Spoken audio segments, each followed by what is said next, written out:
সারাদিন খাওয়া ছাড়া আর কি কাজ আছে তোর? ঘুম থেকে দুপুরবেলা উঠবি, খাবি, আবার ঘুমাবি। হ্যাঁ, কারণ আমার কাজ করতে ভালো লাগে না, তাই আমি ঘুমাই। এমন সময় গ্রামের একটি ছেলে ধীমান এলো ভোলাকে ডাকতে। ভোলা, ভোলা, বাড়ি আছিস? আহা, কি হলোটা কি? আমার সাথে একটু পাশের গ্রামে যাবি? কেন, পাশের গ্রামে যেতে হবে কি কারণে? পাশের গ্রাম থেকে কিছু বেতের ঝুড়ি আনতে যেতে হবে, খুব দরকার। হ্যাঁ, তো তোর বাবা বিক্রি করবে, তুই নিয়ে আয় ঝুড়ি, আমি কেন যাব? আরে ভোলা, তুই চিন্তা করছিস কেন? তুই আমার সাথে গেলে আমি তোকে 150 টাকা দেবো, খেতেও দেবো, আবার যাওয়া আসার খরচ আমারই। তুই শুধু যাবি আর ঝুড়িগুলো আমার সঙ্গে বয়ে আনবি। সারাটা দিন তো শুয়ে বসেই কাটাবি, তার চাইতে বড় ধীমানের সঙ্গে যা না। ধীমান, তুই বাড়ি চলে যা, আমি তোর সঙ্গে যাব না। এখন আমি ভাত খেয়ে আবার একটু ঘুমাবো।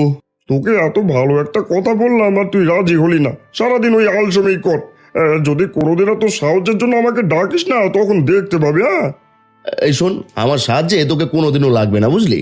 তারপর ধীমান বাড়ি ফিরে গেল।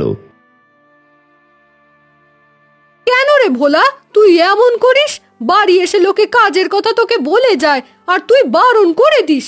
বলি 150 টাকা হলে তো 3-4 দিনে চাল ডাল হয়ে যেত আমাদের। তোর বাবাটা সারাদিন খেটে খেটে মরে, তোর একটুও দরদ হয় না বল?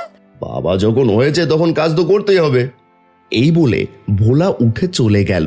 হ্যাঁ, আমার হয়েছে যত জ্বালা। এর থেকে যদি আমি কাজে যেতাম তাহলে বোধহয় 2 মুঠো 2টো ভাত আর ভালো মন্দ পেট পুড়ে খেতে পারতাম। ওদিকে সন্ধ্যা গড়িয়ে যায়, এখনো রতন বাড়ি ফেরে না। দাদা, কাজ হয়ে গেছে। এই নে তোর মজুরি, কাল সঠিক সময়ে কাজে চলে আসবি, দেরি যেন না হয়। না না দাদা, কাল আর দেরি হবে না। তারপর রতন বাড়ি ফিরে গেল। কি ব্যাপার বলি, এত দেরি করে ফিরলে যে? আসলে আজ যেতে দেরি হয়ে